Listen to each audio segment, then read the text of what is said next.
Welcome back to Bernie, Texas. I'm Jamie, also known as Mr. J in the workshop. Today, I'm waiting for Mark to come in so we could do some work together on the 701 project. And I was thinking, instead of just waiting, to actually do something. So I pulled the tires and rims off the shelf and decided to mount the rims on the tires. So we opened up the box, pulled out the instructions, read the instructions, easy read, and took everything out of the bubble wrap, and we got started here. So let's get going. What I like doing first is getting a black Sharpie marker and making a mark on all the mating parts. So when I go to reassemble this, that I put everything back exactly the way I took it off. Now that the parts are marked, I just use a 7/16 ratchet here to remove the bolts for the brake pad. And once I get the brake pad out, I normally put the bolts back onto the brake pad so I don't lose the bolts. Now we can flip this over and remove the cotter pin and the nut and pull the axle out. And the same thing here is I assemble the axle nut and the cotter pin and the bearings to make sure that everything is together.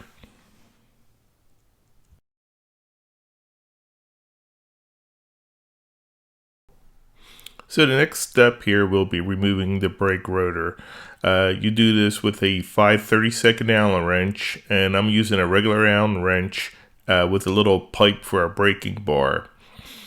And we'll remove all the screws out of here. And once I have the rotor removed, what I like doing is putting the bolts back in to make sure I don't lose the bolts, and then take the time to mark the mount with a Sharpie marker so I know how it's on the rim.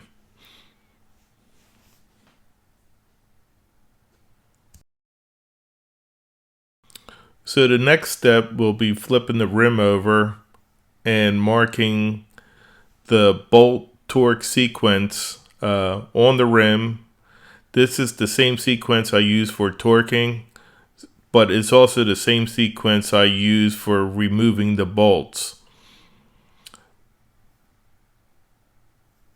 Now that I've finished that, I could get my 1/2-inch ratchet socket and my Allen wrench with the little braking bar and split the rim.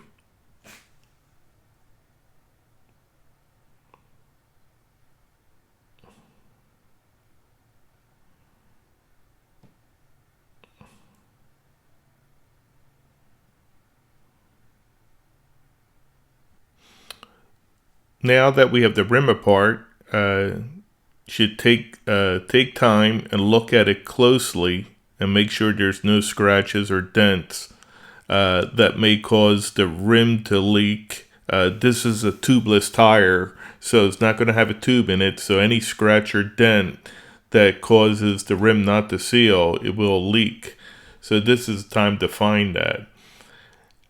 Then the next step will be installing the O-ring that seals the two rims together. And we'll be putting that in place on the rim side that does not have the valve stem. I use a little bit of Vaseline on the O-ring. And the instructions have you stretching the O-ring on the taper side up to the flat area that's close to the rim. Now, I will say I had a hard time doing this. So on the other tires, I actually installed the O-ring around the large diameter of the rim. And that worked out a lot better. Next, I installed the valve stem. And I used a little bit of dish soap and water so I could put it on the valve stem. Now, install the valve stem so it's installed to the inside of the rim. You do not want to install it that it ends up inside the tire. So take the time to make sure you got it the right way. And I'm using a little rim tool to pull the valve stem onto the rim.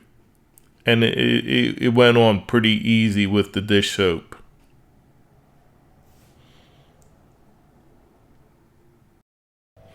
Now I added a little bit of my soap mix to the tire, got the rim with the valve stem, lined it up with the little red dot on the tire, and just pushed it so it slid onto the tire very nicely. Now we can flip the tire over and line up the valve stem mark on the rim with the valve stem to make sure that they're in line. So the next step will be get my ratchet with the 1/2-inch socket and just snugging up on the bolts using my torque sequence. After I finish that, I'll grab my torque wrench, which will be in inch-pounds. I'll set it for a low number like 25 inch-pounds, and I'll go through the bolt sequence once. And then I'll recalibrate the torque wrench to 50 inch-pounds and go through my bolt sequence again.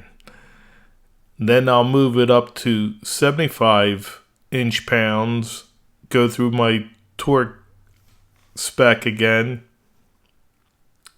and after that's done, then I go to the final, which will be 100 inch-pounds for this rim, and I'll torque the rim down to 100 inch-pounds, and I'll do it 3 times to make sure it's torqued nicely at 100 inch-pounds. All right, so now we can flip the tire around, take the O-ring, slide the O-ring down to the split in the rims. This is our last chance to inspect everything, make sure it's sitting in the split. This will cause a seal between the rims so our tubeless tire won't leak. We'll get some our soap mix here and put our soap mix in.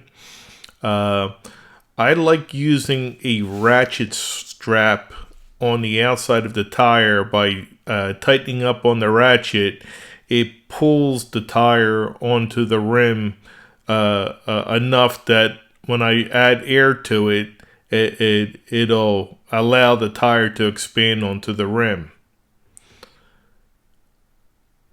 Once I get the tire to seat and it looks good, I'll take the ratchet strap off, get my air gauge, and we're going to set the air pressure in the tire for 20 psi.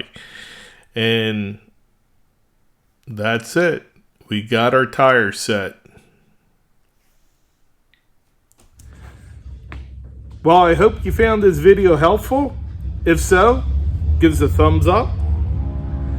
Please comment below and subscribe. And with that said, we'll catch you next time. Have a good one.